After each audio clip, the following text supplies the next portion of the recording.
Hi guys, this is Husband with WTI.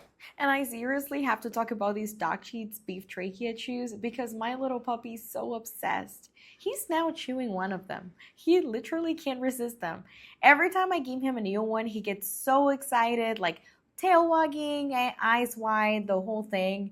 And what's funny is he actually spends time licking it first, like he's savoring the flavor before he even starts chewing. And I love that it keeps him entertained for a long time, especially when I'm working or I'm busy on calls. And since he's teething, it's honestly been a lifesaver. Another thing I love is the shape. These are little cylinders from 3 to 4 inches. He can hold them easily with his paws and they kind of roll a bit, which makes it even more fun for him to chase and chew. And the bag comes with a bunch of them, which I really appreciate. He loves them. I love them. It's been a win for both of us. But that's just our point of view.